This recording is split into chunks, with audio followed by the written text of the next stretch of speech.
আমার এখনো মনে আছে যে আমি আমার স্ত্রীকে নিয়ে রাস্তায় রাস্তায় বাড়ি ভাড়া খুঁজতাম এক সময়। মানুষ আমাদেরকে বাড়ি ভাড়া দিত না। বিশ্বাস করছে না? কেন দিত না?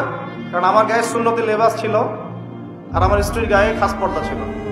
বাড়ি ভাড়া দেওয়ার আগে খুব গড় করে প্রশ্ন করতো, কোথা থেকে আসছেন, কি দরকার, কোথায় চাকরি করেন, কি করবেন, মানে আতঙ্ক একটা। না জানি কোন গ্রহের মানুষ আমরা, ও বাড়িতে না জানি কি করব।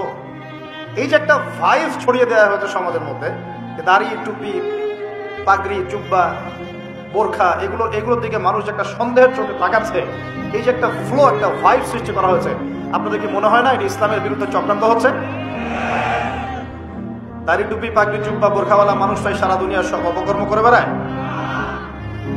এই সারা দুনিয়াতে যে সমকামিতা চলছে এখন, সমকামিতা বোঝেন কিনা? ছেলে ছেলের সাথে জেনা করতেছে, নাউজুবিল্লাহ, আর মেয়ে মেয়ের সাথে জেনা করতেছে। এই যুগে খবর কতটুকু রাখেন জানি না। এগুলো কি মুসলিমরা ছড়াই দিছে?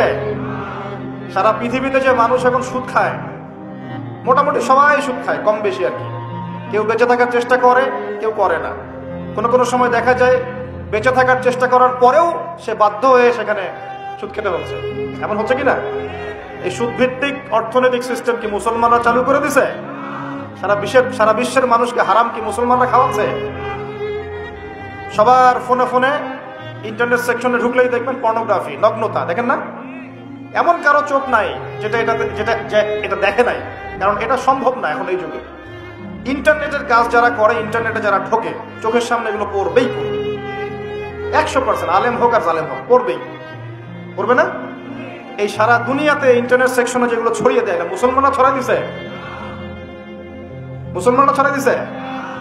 মেয়েরা আগে একটু পর্দায় চলতো, ফেমিনিস্ট রেভলিউশনের মধ্য দিয়ে মেয়েদেরকে নগ্ন করে বাইরে বের করা হয়েছে।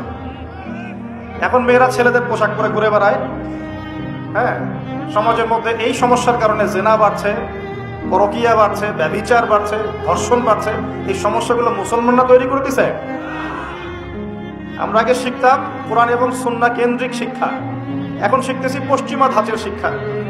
এই শিক্ষা কি মুসলমানরা চালু করে দিল? আগে আমরা আল্লাহ পাকের জমিনে আল্লাহর খলিফা ছিলাম। আল্লাহ পাক দুনিয়াতে আমাদের খলিফা করে পাঠান নাই? সূরা বাকারার প্রথম দিকে আছে না, আদম আলাইহিস সালামকে আমি সৃষ্টি করেছি কি জন্য? আমার খলিফা হিসেবে। ওয়াইজ ক্বালা রাব্বুকা লিল মালায়েকা ইন্নী জাঈলুন ফিল আরদি, খলিফা শব্দ কোরআনে নাই। তাহলে আদম আলাইহিস সালাম এই দুনিয়াতে কার খলিফা? যে আল্লাহর খলিফা, সে আল্লাহ পাকের হুকুম আহকাম চালু করবে নাকি নিজের মন গড়া বিধান চালু করবে? যে আল্লাহর বিধান দিয়ে চলে সে আল্লাহর খলিফা না? আর যে আল্লাহর বিধান বাদ দিয়ে চলে সে কি আল্লাহর খলিফা? শয়তানের